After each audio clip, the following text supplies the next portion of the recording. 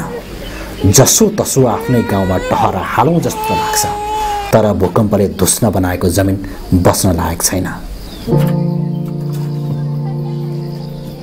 पहिले सुरुमा बाइस त नै छैन, अब परिवारलाई कहाँ राख्ने? अब आफ्नो ठाउँ जाउँ, अब त्यो ठाउँ अब पहिरो गइराखेको छ, सरकार निकायबाट कुनै पनि प्राविधिक पठाएको छैन, त्यही भएर अब गाह्रो छ।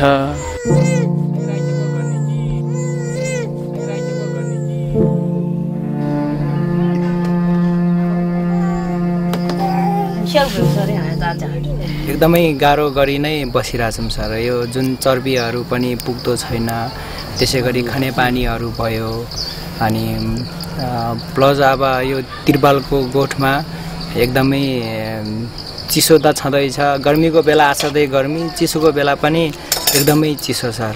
अनि खाना पनि त्यसैमा पकाउने, सुत्ने पनि त्यसैमा गर्दा एकदम गाह्रो तरिकाले नै बितिरहेछ सर। सुनिल जस्तै अलमलमा छन् एम बहादुर र रमित पनि। हरेक दिन कामको खोजीमा उनीहरू धादिङ बेसी झर्छन्, तर सधैँ काम मिल्दैन। गाउँमा खेती किसानी गर्ने, डालो थुन्से बुन्ने सिप थियो, सहरमा त्यो सिप कामै लागेन। सहरमा माग हुने काम उनीहरू जान्दैनन्, तैपनि सङ्घर्ष गरेर सिक्न खोज्छन्, खै कामै पाइँदैन। काम पनि छैन, दाम पनि छैन। अब त्यही हो, काम नपाएर बजारतिर जान लाग्छ। बजारमा के काम पाइन्छ? अब बजारमा त अब हामीले अब गर्ने सक्ने काम त अब छाँदै छैन। गाउँमा त हामीले अघि भने जस्तै थुम्सी डालोहरू बुन्थ्यो होइन, अबले जानी सिपहरू अब गर्न पाउँथ्यो। अब तलतिर त अब बेसीतिर त बजारतिर त अब त्यो गर्ने काम नि हामीले अब पाए नि अब गर्ने जाने छैन। कुरो त्यति हो, अब घुम्ने यताउता डुलेर दिन बिताउने मात्रै हो सर।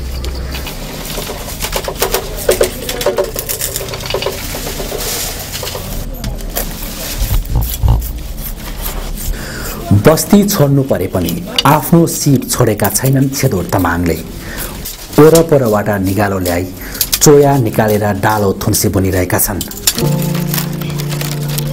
श्रीमान श्रीमती नै यसरी काममा जोड्दा जीविका सहज बनेको छ।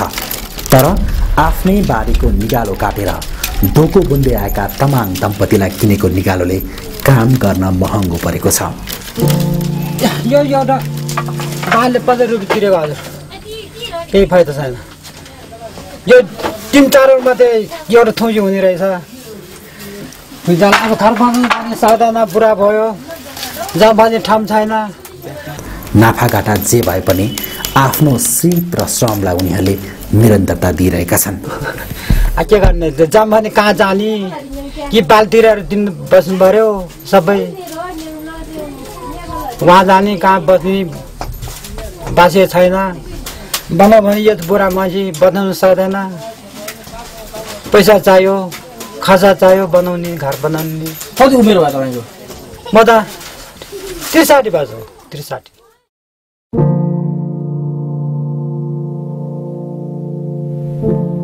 री गाउँका अधिकांश युवा वैदेशिक रोजगारीमा छन्। भूकम्पपछि त झन् धेरैले विदेशकै बाटो रोजे।